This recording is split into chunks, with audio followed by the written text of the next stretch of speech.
Hello guys, வணக்கம் மக்களே. டே 34ஓட big pass Saturday எபிசோடோட ப்ரோமோ 2 தாங்க பார்க்க போகிறோம். ப்ரோமோ 2வில் பார்த்திங்கன்னா எல்லோரும் உட்காந்துட்ருக்காங்க. ஒயில்ட் கார்டு எல்லாம் ஒன்றா உட்காந்துட்ருக்காங்க. ஒயில்ட் கார்டு என்ட்ரி உள்ளே வரத்துக்கு முன்னாடி இந்த ஆட்டத்தையே ஒரு ஆட்டுன்னு ஆட்ட போகிறேன்னு சொன்னாங்க. அவங்க என்ட்ரி எப்படி இருந்துச்சுன்னு சொல்லி கேட்க சபரி சொல்கிறாரு, அவங்க வரும்போது சத்தம் பெருசாக தான் இருந்துச்சு, அப்புறம் அப்படியே குறைஞ்சிடுச்சின்ற மாதிரி அவர் இது சொடக்கு மாதிரி போட்டு காமிச்சு சொல்கிறாரு. அடுத்தது வியனா பார்த்திங்கன்னா வரும்போது ராக்கெட் வேகத்தில் வந்தாங்க, அப்புறம் புஷ்வான மாதிரி புஷ்ன்னு போயிடுச்சு அப்படின்னு சொல்கிறாங்க.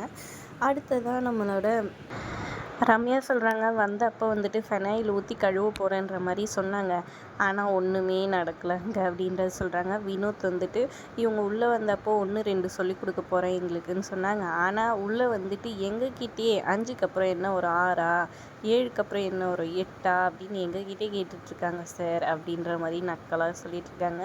உண்மையை சொல்லணுன்னா உள்ளே இருந்தவங்களோட ஒயில்ட் கார்டு என்ட்ரி எவ்வளோ தரமான சம்பவங்களை செஞ்சாங்க. உண்மையிலே செம்ம சூப்பராக இருந்துச்சுன்னு தான் சொல்லணும். அந்த ஃபைட்டும் இன்ட்ரெஸ்டிங் ஆனதுக்கு காரணமே பிரஜன் கொடுத்த ஐடியா தான். அடுத்தது சாண்ட்ரா பண்ண அந்த சீக்ரெட் டாஸ்க்கும் தான் சூப்பராகவே இருந்துச்சுன்னே சொல்லணும். இதெல்லாம் இந்த ஆல்ரெடி இந்த கண்டஸ்டன்ட்க்கு புரியுதா இல்லையான்னு தெரியல. ஆனால் அட்லீஸ்ட் சேதுபதிக்காவது புரியுமான்றதை பொறுத்திருந்து பார்க்கலாம். வீடியோ பிடிச்சிருந்தா லைக் பண்ணிக்கோங்க.